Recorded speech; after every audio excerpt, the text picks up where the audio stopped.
మీకోసం మీ వీర Ramesh study corner కు స్వాగతం. APSC group 2 mains preparation plan ఈ వీడియోలో చక్కగా వివరించడం జరిగింది. ఇంకా మన ఛానల్ ని ఎవరైనా సబ్స్క్రైబ్ చేసుకోకుండా ఉంటే సబ్స్క్రైబ్ చేసుకోవాల్సిందిగా కోరుతున్నాను.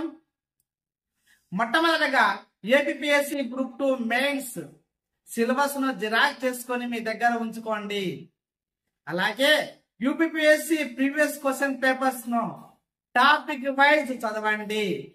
అలా చేయడం వలన ఏ టాపిక్ ఇంపార్టెంట్, ఏ టాపిక్ నుండి ఎక్కువ మార్కులు వస్తున్నాయి, ఏ టాపిక్ లో నుండి తక్కువ మార్కులు వస్తున్నాయి వంటి పూర్తి అవగాహన తెలుస్తుంది.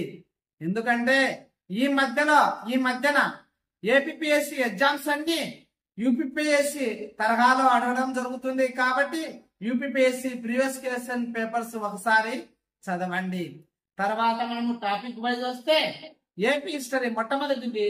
ఏపీ హిస్టరీ నుండి ఫ్యాక్చువల్ టైప్ బిట్స్ అడగడం జరుగుతుంది. కాబట్టి అత్యధికంగా స్కోరింగ్ చేసే అవకాశం ఉన్న ఒకే ఒక సబ్జెక్ట్ ఏపీ హిస్టరీ సిలబస్ ను ఒకసారి పూర్తి చేసిన తర్వాత రివిజన్ చేస్తూనే ఉండండి. ఖచ్చితంగా 75 మార్క్స్ సాధించే అవకాశం ఉండే ఒకే ఒక సబ్జెక్ట్ ఏపీ హిస్టరీ. రెండోది ఇండియన్ పాలిటీ కాన్సెప్ట్ బేసిక్ తో పాటు కరెంట్ అఫైర్స్ రిలివెంట్ గా క్వశ్చన్స్ అడగడం జరుగుతుంది.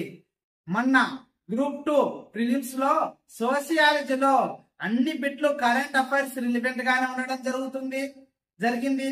కాబట్టి మిత్రమా, ఇండియన్ పాలిటీ చదివేటప్పుడు ఇండియన్ పాలిటీ కాన్సెప్ట్ తో పాటు కరెంట్ అఫైర్స్ కి సంబంధించిన బిట్స్ ను ఒక బుక్ లో సపరేట్ గా రాసుకోండి. ఈ రోజు కరెంట్ అఫైర్సే రేపు సబ్జెక్ట్ గా మారుతుంది ఇండియన్ పాలిటీలో. కాబట్టి సపరేట్ గా కరెంట్ అఫైర్స్ ను ఒక బుక్ లో ఖచ్చితంగా రాసుకోండి, ప్రిపరేషన్ కొనసాగించండి. అలాగే ఇండియన్ మరియు AP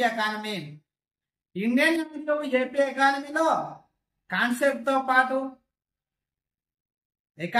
AP economic survey, Indian economic survey, Indian budget మరియు ఏపీ బడ్జెట్ మొదలైన సర్వేలు పూర్తిగా నేర్చుకోవాలి.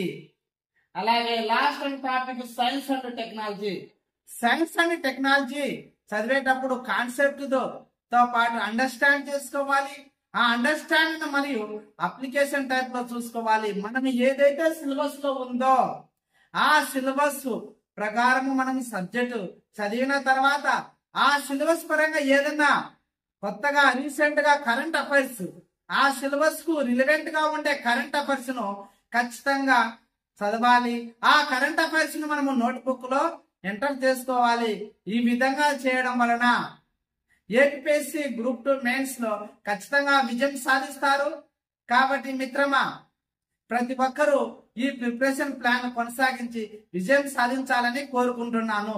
ఇట్లు మీకోసం మీ వీర రమేష్ యాదవ్. గ్రూప్ 2 కు గ్రూప్ 1 గ్రూప్ సంబంధించిన మరింత సమాచారం కోసం మన ఛానల్ ను సబ్స్క్రైబ్ చేసుకోండి. Thank you.